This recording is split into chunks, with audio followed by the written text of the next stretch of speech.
Gabi, bukas po ay birthday ni BBM. 68th birthday niya. Ang problema, anong gagawin niya? Kasi maraming rally bukas. Maraming mass action bukas laban sa baha na problema ng bansa na sa kay BBM naman nagsimula. Bakit nagsimula sa kanya? Hindi po ako maniniwala nung sinabi niya, mahiya naman kayo! Dapat ang sinabi niya, mahiya naman ako! BBM, ikaw po yung pumirma ng budget, hindi si hindi si hindi si Tambaluslos. Ang pirma lang Tambaluslos doon yung pagbigay ng kanilang mungkahi na ito ang aming mungkahi na magiging budget para sa susunod na taon na 2025. Ganon din sa kay Chis Escudero. Ganon din, hindi natin maikaila na nagpakasasa.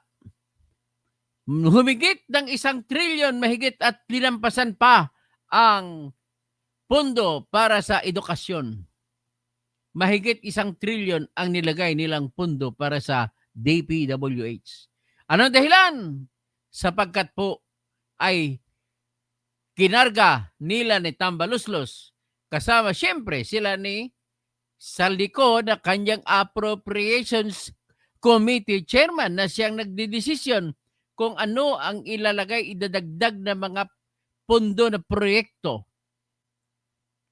At siyempre, sa kapartido ng Senado, ang kasama nila dyan si Chis Escudero at saka si Grace Poe. Kasi si Grace Poe, Finance Committee Chairwoman siya.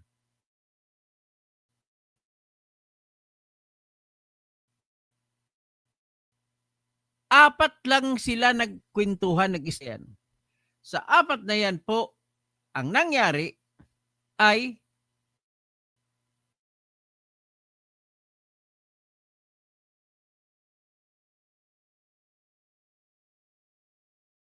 lagay, kani-kanyang lagay si Saldico para hindi magpalugi. Lagay din sila ni Chis Escudero.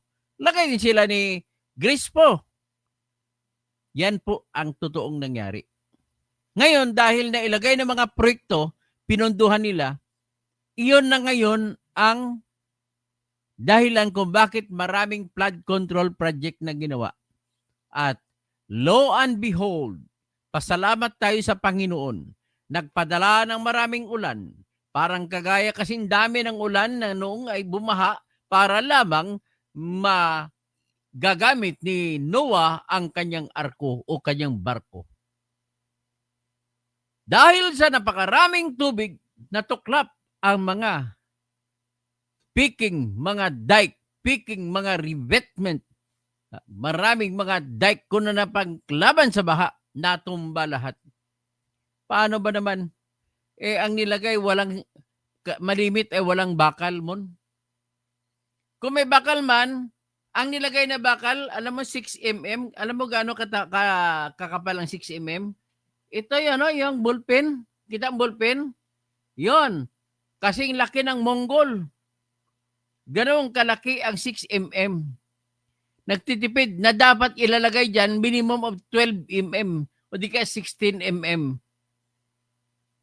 So, natural, ang semento na ginawa mong dike, pinato mo sa pampang ng ilog, pag walang bakal yan, pag kinain ng ilog, ng tubig na sa ilalim ng pampang na may na semento, kakainin, mahulog yung semento.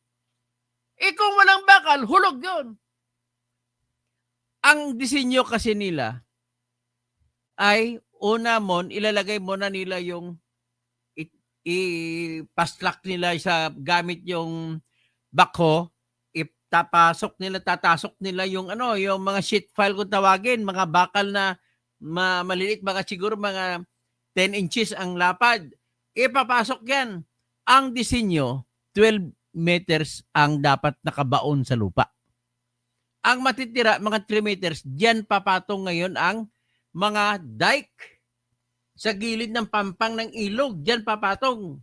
Pagpatong ng dike, Pero bago patungan ng dike, gagawan mo na parang biga yung itaas ng sheet files. Pagbaon mo ng 12 meters, ang matitirang 3 meters, doon po ibabaon. Ipapatong ang parang straight na simento, biga ang tawag doon. Para straight siya. So, imaginein mo 12 meters.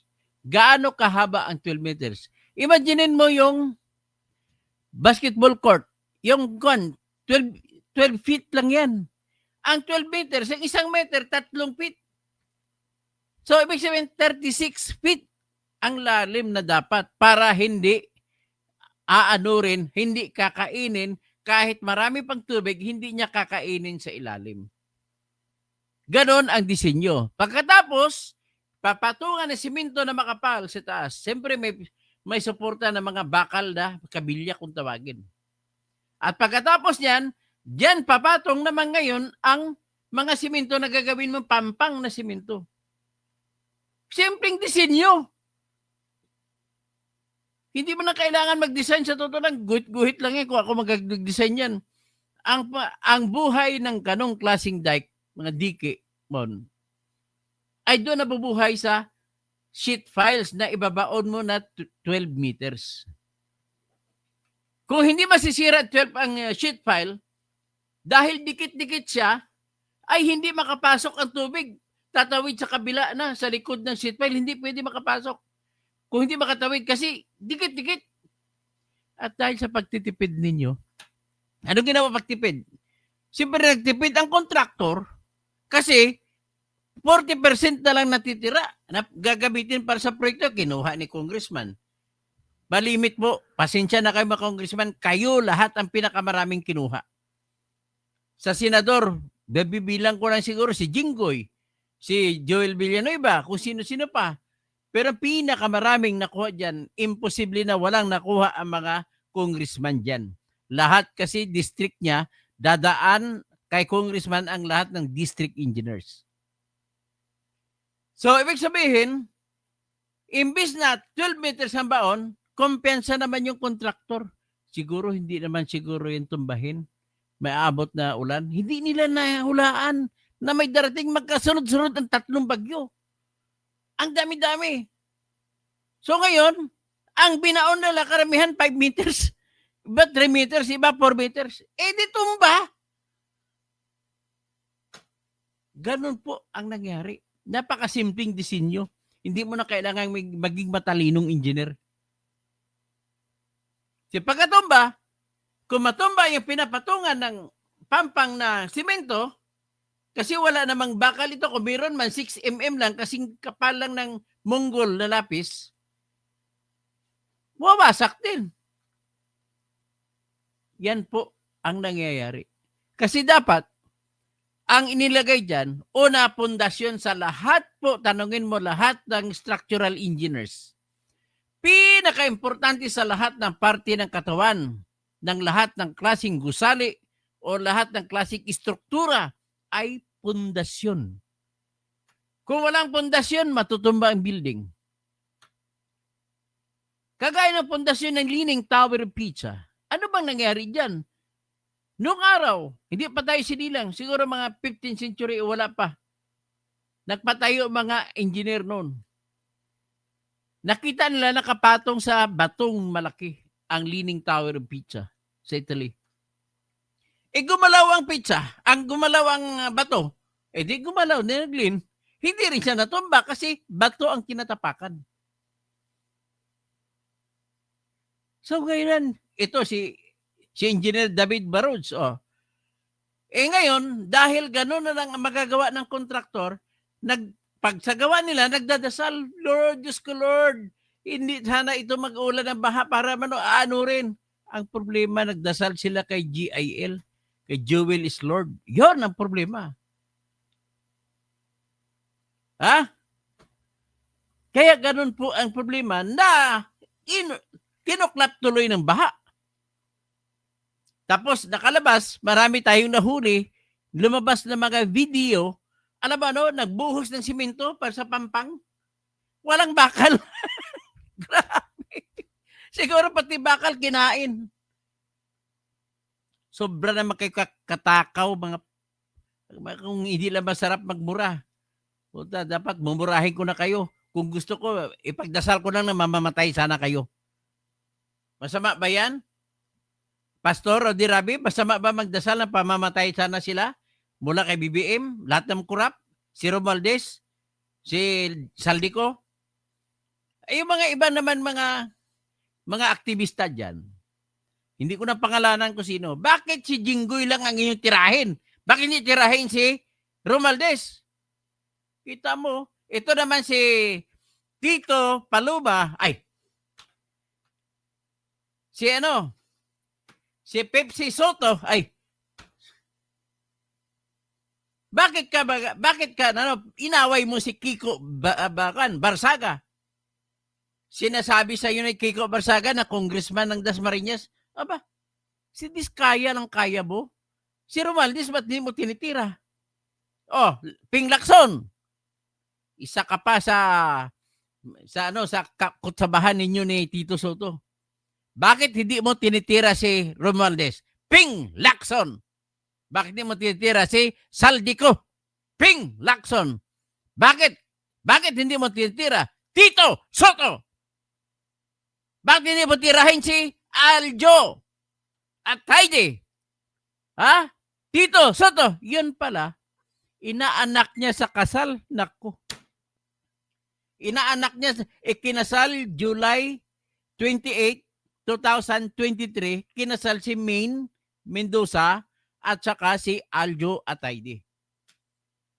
Ang ninong, 23 yan ha, may budget na sa lumabas sa flood control. Ang ninong, andon si Tamba Luslos.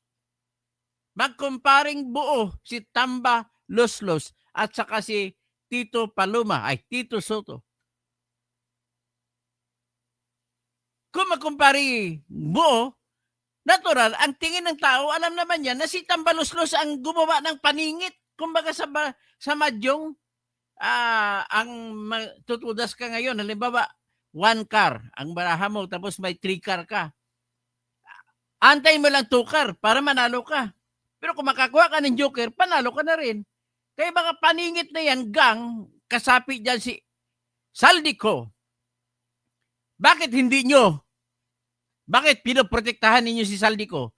Pati si Romualdez. Ikaw, Tito Paluma, paluma-luma ka kasi. Nang matapos mag-hearing, itong House of Representatives, hiniram sa inyo yung testigo na ang pangalan ay Bryce Patrick Hernandez na kabats naman ni Terry Ridon sa Lourdes School of Quezon City. Kaya pinoproteksyonan niya rin. Pinoproteksyonan mo. Bakit? Ang gusto, nagsalita lang si Bryce, alam mo nangyari doon mo, na ibalikan natin yung hearing. Nung tinatanong na, of all people, bakit si Garbin na nagtanong? Congressman ito ng Ako Bukol Party List. Tapos ang chairman si Bukol Saro. Dapat, mahiya naman kayo, dapat ibang tao magtatanong. Alam naman ni Garbin yan ang iyang kanyang boss na si Saldico ang tinitira. Bakit ka magtatanong-tanong? Walang kwenta. Diyos ko, Lord, mamamatay na sana ito si Garbin. Pati si Ridon, sama mo na. So, kayo, bakit ikaw magtatanong? After that, tumigil. Recess. May I move that the hearing be suspended. Umabot 1 oras. Yun pala, kinausap si Bryce Hernandez at nang bumalik na, sino? Hindi po totoong safe si Jinggoy. Nasabi ni Marcolita, safe ka na. Hindi pala totoo kasi siya na po, nagpabagsak siya ng project na 355 billion at saka si Joel Islord ay nagpabagsak din ng 600 million. At kumukuha sila ng 30% bawat isa. So 30% times 300 is 90 million ang natatanggap daw kuno ni Jinggoy. Pero wala siyang naipakitang ebidensya. Ha? Asan ba, Bryce, ang ebidensya mo? Tapos sinabi mo si Joel Islord ay tumanggap din ng 30% ng 600 million, which is 180 million. Saan ebidensya mo na tumanggap si Joey Slord? Puro kayo may agenda. Si Luis Trudi nagtatanong kay Diskaya, dinidiscourage niya na huwag ka na mag-test with kasi hindi ka pasado. Bakit? Ano bang meron kay Diskaya? Noong nagsalita yung mag-asawang Diskaya sa Senate Blue Ribbon Committee noong 8 ng Setyembre, pagkatapos na binanggit ang na-involved si Martin Romualdez at si Saldico, nagkudita kagad sa Senado na palitan ng bigla ang Senate President. At napalitan of all committees. Dami-daming committees sa Senado. Bakit kagad-agad pinalitan ang Blue Ribbon Committee? Akala mo, abogado na magaling, si Rodante Marcolita, palitan ng pulis na general na hindi man lang nakaranas mag-imbestiga yan. Tanong mo sa lahat ng pulis, wala pong opisyal na nag-imbestiga, puro mga sarhinto yan na nag-imbestiga. Kaya walang experience sa pag-imbestiga yan. Ang nag-imbestiga lang yung mga tao niya lang, kaya ang ginamit sa privilege speech. Pero pansinin mo, sino bang tinitira sa privilege speech? Yung mga tao lang ni Romualdez. Si Romualdez hindi tinitira. Si Saldico hindi tinitira. At ang ulo ng lahat ng sindikato sa flood control ay walang iba yung may birthday bukas. Sino ba may birthday bukas? Walang iba, kundi si Bunuan, Bernardo, Maglangke. Ay, hindi pala. BBM. Si Bunuan, Manny Bunuan, Secretary ng DPWH. Si Yusek Bernardo, Roberto Bernardo ay taga-DPWH din. At si Maglangke ay mayor ng Candaba, Pampanga na siyang din, matindi pa sa buaya. Ano pa masabi nyo? Sino may sala nito? Di ba yung saan ba nagmula? Para mas madali intindihin, may tinatawag ang mga abogado. Sabihin ng mga abogado, the stream cannot rise higher than its source. Ano ibig sabihin? The stream, sapa, tubig, mas mababa ang level ng sapa kumpara sa kung saan siya nagsimula. Ang tawag niya sa Tagalog, yung busay, spring kung sa English. Yung pinagmulan ng tubig, mas mataas ang level niyang kumpara sa stream. So, ibig sabihin, sinong source? Si BBM. Pinirmahan ni BBM ang budget, kaya labas ang budget. Sino ngayon may sala? BBM. Ikaw na may birthday bukas o yung iba na walang birthday bukas? Kung hindi mo pinirmahan, kung vinito mo lamang BBM, wala sana tayong problema na ganito. After all, itanong mo ka sa kahit sinong engineer. Tanong mo ka engineer David Barods. Mas gustuhin pa namin na bumaha. Total, 3 araw, 4 na araw, makarating lahat yan sa dagat. At mawawala din ang baha. Bakit? Sa panahon ba ni Noah, may flood control? Ano ba? Sa panahon ni Noah, na gumawa siya ng arko, may flood control ba? Hindi flood control ginawa niya, kundi arko. Ngayon, inutusan ng Panginoon si Noah, Noah, alika, may mission ako sa iyo pangalawa. Ano po yun, Lord? Ganito, gumawa ka ng bagong arko. Tapos, ganun din kung anong ginawa mo noong araw, ganun din mong gagawin mo ngayon. Bibigyan kita ng 2 buwan. After 2 months, nagpakita si Noah, humingi siya ng tawad sa Lord. Lord, pasensya na ho. Bakit? Ayaw ako lang bigyan ng building permit. Hindi ako makagawa tuloy ng barko. Tapos, may problema na po ngayon, Lord. Bakit? Noong araw, binibitbit ko lang sa arko, isang lalaki, isang babae, sa kada hayop. Ngayon, Lord, ano na daw bang problema tayo? LGBTQ na. So, anong LGBTQ? Ang LGBTQ, ano ba yan? lalaki, girl, boy, bakla, tomboy. Oh, marami na ngayon, hindi na lang girl and boy. Kaya, na problema, hindi natuloy ang arko. Yan, joke lang yan. Pero, pinapakita ko lang kung gaano kakurap ang ating lipunan. So, may gana pa ba siya? So, ngayon, dahil dito, ang iniiwasan ko lang, sana huwag mangyari. Ang mangyari sa Nepal ay huwag mangyari sa atin. Ito po, ipapakita ko sa inyo ang siguro mas maganda muna. Bago ipakita ko muna ang dating debate ni Alan Peter Cayetano sa pagka-vice presidente laban kay Bongbong Marcos. Ipakita ko muna.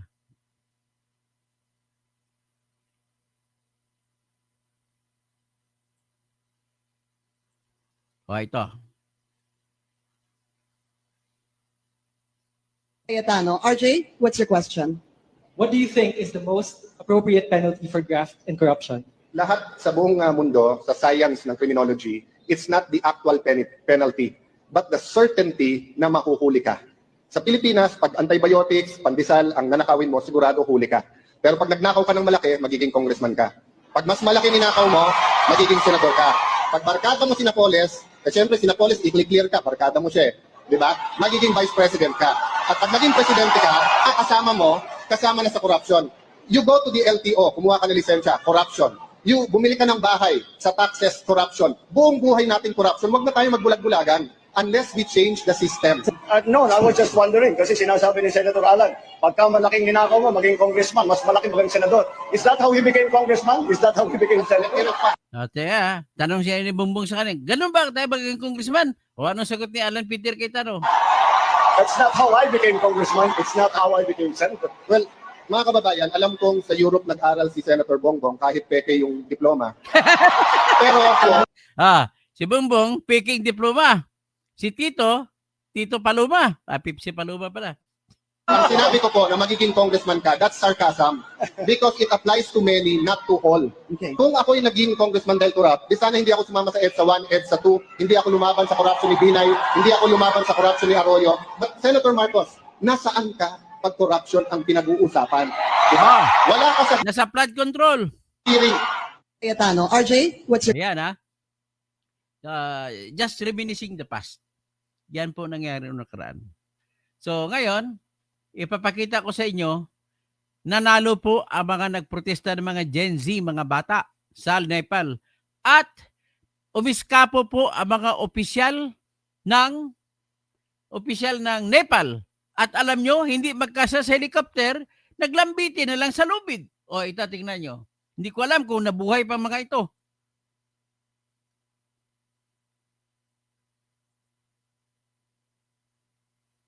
Ayan.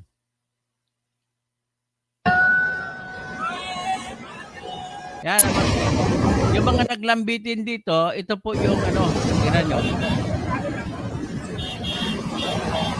Ayan, yan ang mga opisyal ng Nepal na naglambitin kasi takot sila kasi pag maabutan sila, binubugbog sila ng mga tao. Kagaya nung asawa nung Prime Minister, binugbog ng mga tao. Okay, ayan.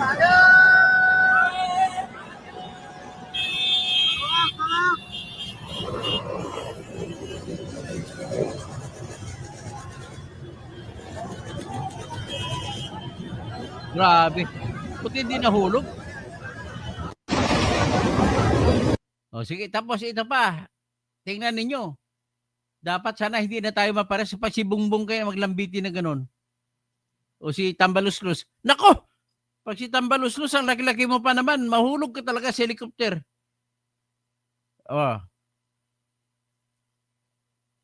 Ito.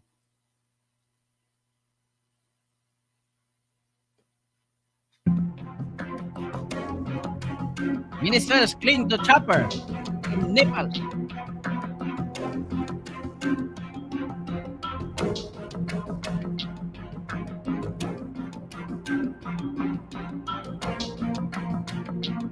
Nanalo mga protesters sa Nepal. Congratulations, Nepal. Ayan o, naglambitin.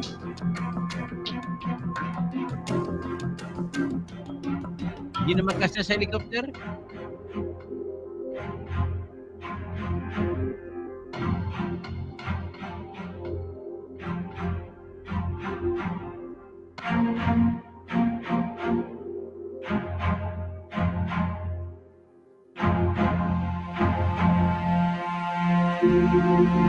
Alam mo ang issue dito, Mon? Social media freedom. Pinutol kasi ng mga lahat ng mga ng Twitter. Grabing Twitter para sa kanila. Ay binawal na, binan ng Twitter kaya nagalit ang mga bata.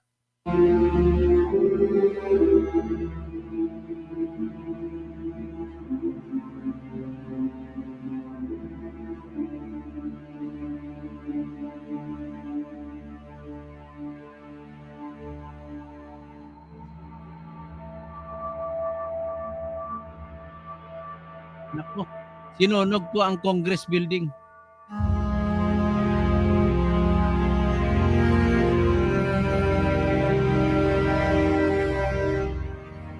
Pinasok ang mga bahay ng mga opisyal, mga opisina, at tiransa. Ganon nakadesperado ang mga Nepalis. Sinunog ang sasakyan ng Nepalis.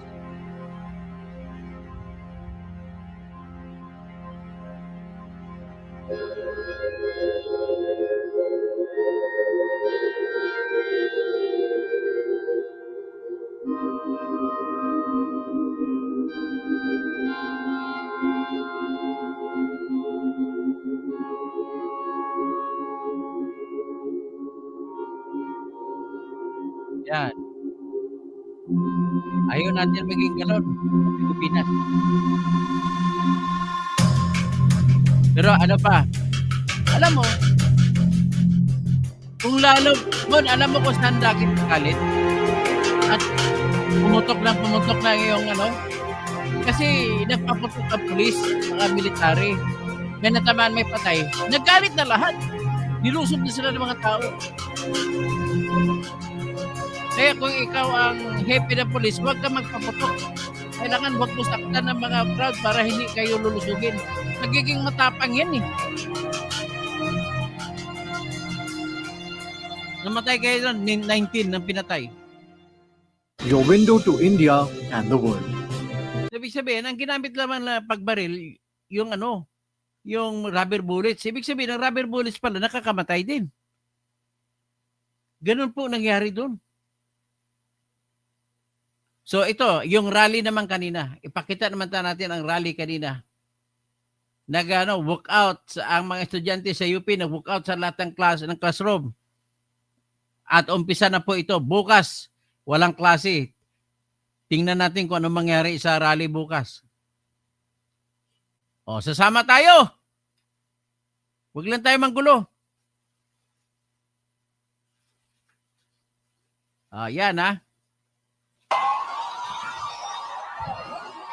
Natin na doon.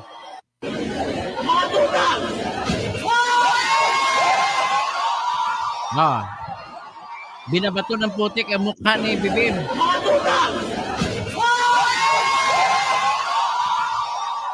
Ikaw kasi nag-approve ng budget eh. Huwag ka maghugas kamay. Ito pa.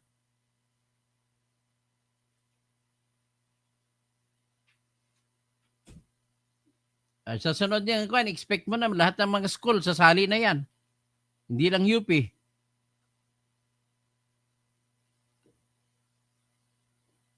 Babalik ang panahon ni tatay mo, Bongbong, na panay araw-araw protest.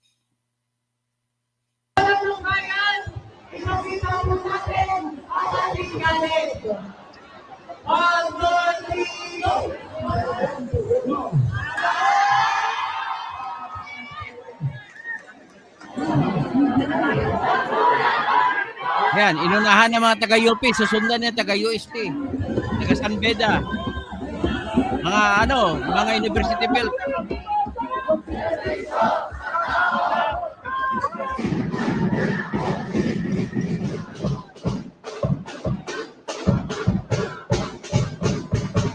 Oh. Is this the start of Nepal, Indonesia, Bangladesh, Angola? Malapit-lapit na. Nag-umpisa doon sa Angola, malayo-layo pa yon. O ngayon, papunta na sa Indonesia. Magandang gabi, Pilipinas. Simulan natin ang balitaan sa pangangalam. Ayan. Huwag na yung mga balitaan pa dyan. Okay. So, yan na po, hanggang dyan na po yung ating ngayong yung live stream natin ngayon. Mag-ano na lang ako, mag-shout out. Si Gregorio Rimolta, hello po, Doc Toto, Age Black, good evening, Pres Perez, Maya Pabenge sa mga kabalin ko, na Ibag Rabim, sa mga kabsat ko, Age Black, good evening, Masantos Yalabi sa mga taga-Pangasinan, lalo na sa mga kamag-anak namin dyan, mga Sintino family, Dennis Kausing, hello Brad Doc, Desert Pit TV, daming bayaran na nagwiwilga, hindi sinasali sa wilga ng sila Martin at si Zalde ko. Ang dami na pambayad, di ba? O Martin, ang kanta ng mga taga-UP. Martin magnanakaw. Martin magnanakaw. Martin magnanakaw si Martin. BBM na magnanakaw. BBM na magnanakaw. BBM na magnanakaw. Magnanakaw si BBM. Saldi ko na magnanakaw. Saldi ko na magnanakaw. Saldi ko na magnanakaw. Magnanakaw si Saldi ko. O, sino pa? Tito Soto na magnanakaw.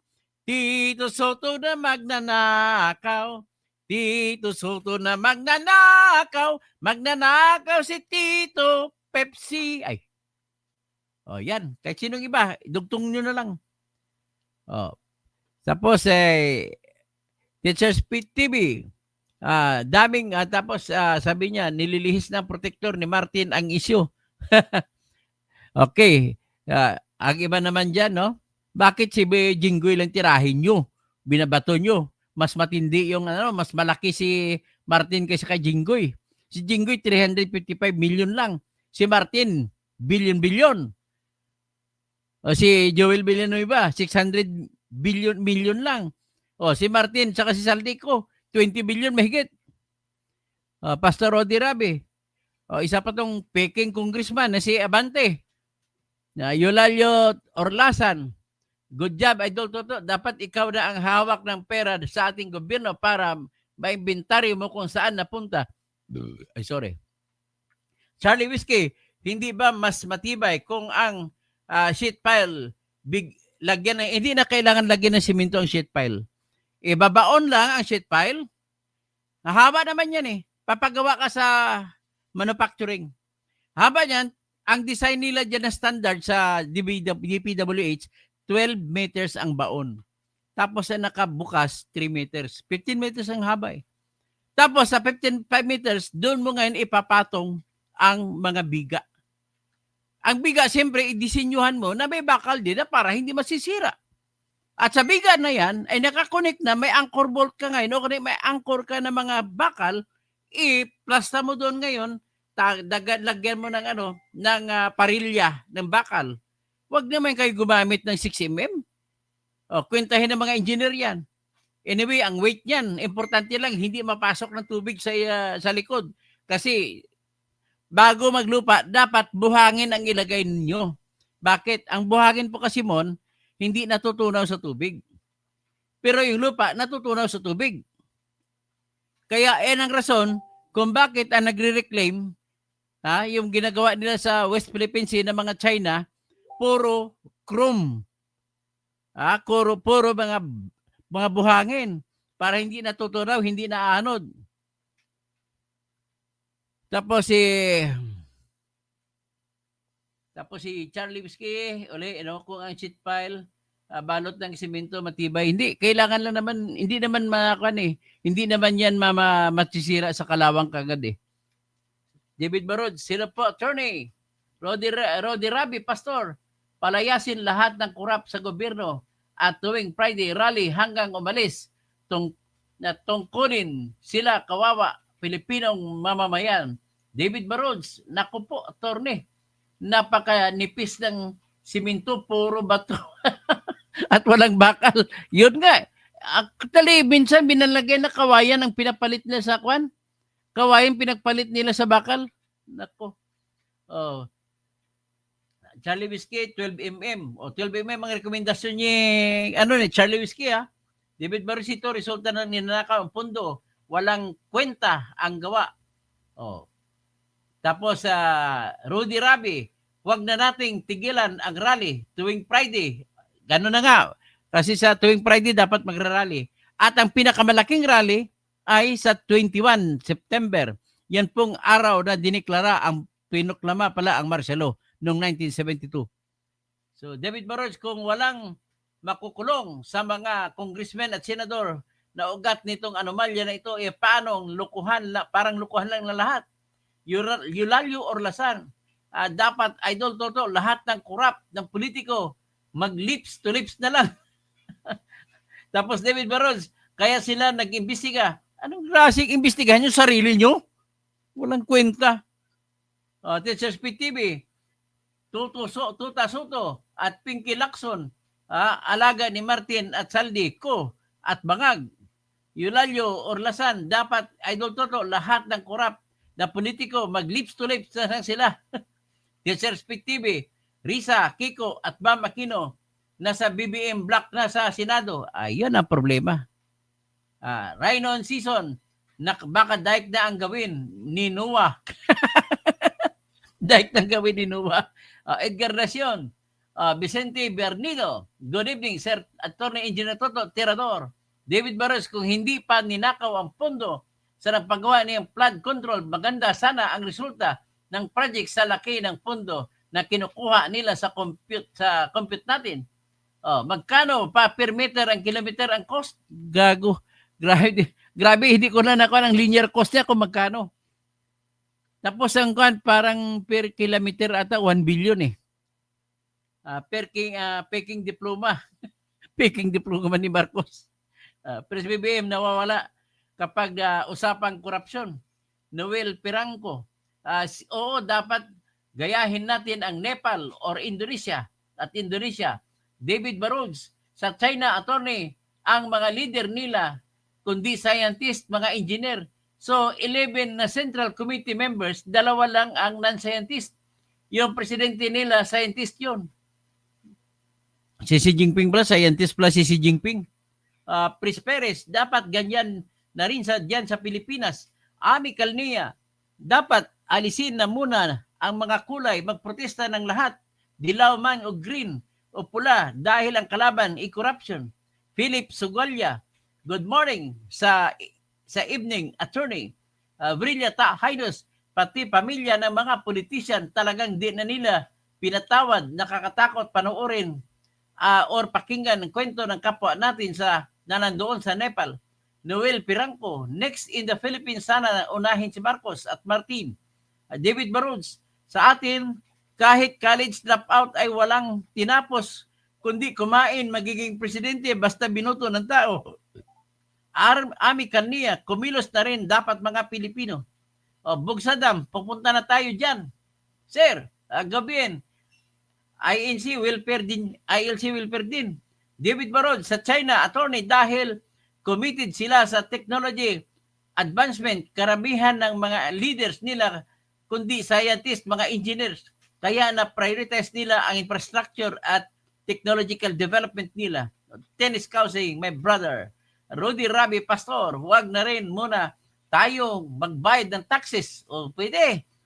Andrew Cabalda, good evening po, Engineer Toto Kausing, God bless, sir. Rhino season, Katoto, kung panahon ni Noah, hindi inaarko ang gagawin niya kundi flood control. Robin Gaspar, ingat po, Dr. To. Rabi sa Toronto. Tapos, Marlo Kausing Libahan, ay kamag-anak ko, yes, sunugin ang bahay ng mga congressmen, mga wala huya na sila. Chosen one, gayahin na ang Nepal. Abdul Khair Sarip, mapya magabi, Abdul Khair. Good evening, boss, Dr. Toto, tama ka. Talaga, ang utak ng korupsyon sa Pilipinas, si Lisa Tanas, Tambalusos, at Dracula. Chosen one, school bukol ang pagiging ismit. Alakalain mo, Senate President, nag-graduate sa school bukol. Romel Bingson, sunugin ng buhay ang mga kurakot na politiko, Naimbag Ngaramay, Tirador, Doktor, Engineer Toto Kausing, David Barods, dito na sa Amerika, lahat nagdaan, Presidente, mga may tinapos, nahiya sila, kumandidato dito kung wala naman sila alam. Naku, yan. Dito sa atin, wala. Sa kanila, nahiya. Sa atin, walang hiya. Yan ang problema. Ay, nako. So, ano ngayon ang gagawin natin? You know, I have the dream that one day, kung ako maging presidente, anong gagawin ko? Malay mo, tatakbo ako sa 2028. Anong gagawin ko kung ako magpresidente at pinanalo nyo ako? Ang gagawin ko lamang po, isa lang, para tapos na ang labanan. Madaling gagawin. Ang gagawin ko lamang po, ibuuin ko po ang jury system. Bakit jury system? Dahil po, tatanggalin natin ang bias sa kamay ng mga judges, sa kamay ng mga justices. Pasensya na, mga taga-Supreme Court. Pasensya na, Chief Justice Gismondo. I do not believe that each judge that you have here in our system will have that capability to withstand the pressure of influencing and money forever and ever. Tingnan mo naman, magre-retire sila up to 70 years old. So, na-appoint sila, 50 years old, naging judge. 20 years ka, maghihinagpis ang judge ay corrupt. Hindi po pwede yan. Kaya we have to follow the system that was established on June 15, 1215. That was the Magna Carta that was signed by King John, the bad King John of England. The barons and the noblemen of England rebelled against bad King John. The reason for the rebellion was abuses and injustices, being the accuser and the judge at the same time. He would cut the head or the neck of all his opponents. Kaya nagyari, nagrebelde ang mga barons. Number 2 nila na rason, yung si King John ay naniningil ng mataas na buwis. Kaya nagrebelde mga barons. Pag rebelde ng mga barons, yun, nanalo ang barons. Sinuportan siya ng Prince ng France. At nang tinututok ang espada sa liig ni King John, sabi niya, King John, we will not kill you provided you sign this Magna Carta. Magna Carta on June 15, 1215. Pinirmahan niya. Nang pinirmahan ni King John, nawala na rin siya ng kapangyarihan magusga. So, nawala na siya, pwedeng siya mag-akusa, pero wala na siya kapangyarihan magusga. Kasi nakalagay na ang karapatan, the right to be judged by peers, by fellow men, not by the king. Yun ang nangyari. So dahil doon, nagkaroon sa bawat kaso na inaakusahan ni King John ay ang magdidesisyon yung tao na pinili mula sa komunidad. By raffle.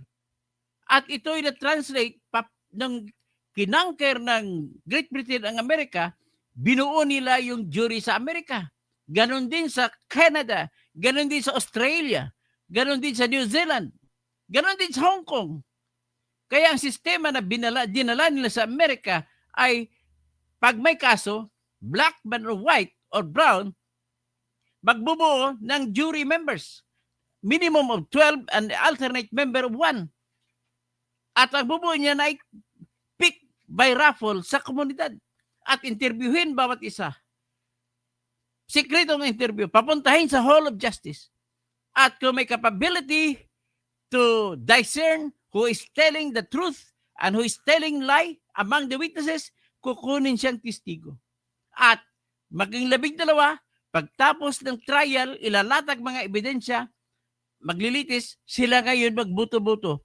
Kung kailangan nila acquit ang akusado, they have to acquit that by a unanimous vote. At kung kailangan nila i-convict ang akusado, they have to vote for conviction. Dapat unanimous din. Otherwise, yung isang boto na kumontra ay mag-constitute as proof, as doubt, reasonable doubt na hindi na makukonvict. Ganon po yun. Pero prior to the filing of the case at the court level, ang mangyari niyan, ang piskal nila ay yung grand jury. Ang members ng grand jury ay 25. Ganon din gagawin natin kung ako presidente. Sa 25 na yan, magsiservisyo siya ng 6 na buwan. Papalitan siya ng 6 din sa kada probinsya, kada siyudad. Ganon mayroong special o grand jury. Ganon po ang gagawin natin. So, ibig sabihin, wala pong piskal na nagbebenta ng probable cause with reasonable certainty of conviction. Nagbebenta, yan mahilig pa rin ang piskal dyan. Pasensya na kayo, DOJ. Ang dami yung piskal dyan, mahilig magbenta ng probable cause. Kung may probable cause na katotohanan, dinidismiss yung kaso. Bentahan po kasi nangyayari dyan. So, with that being said, let us pray for our country. Sana'y happy birthday, BBM.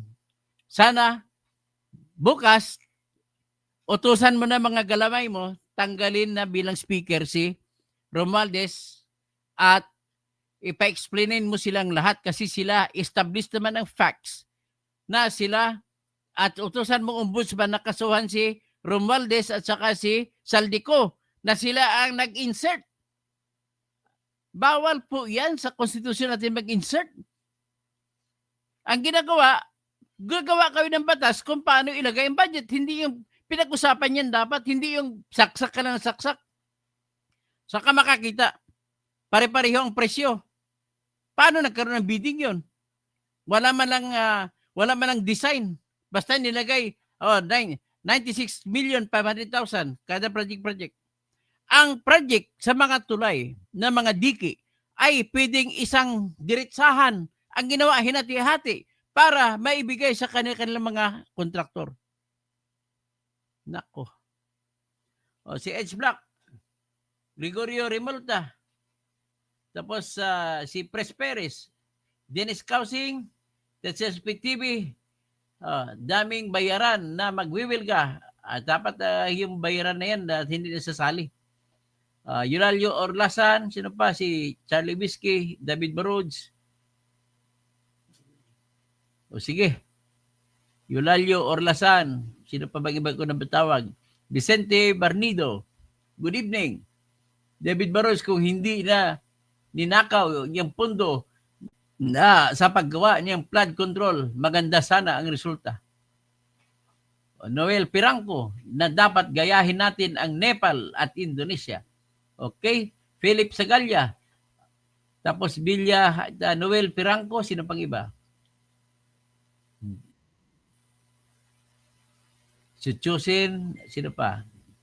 Tripi Mercader, Teresa Verina, Roldan Kawilan, tapos sino pa? O yan lang po. Maraming salamat po sa inyong lahat.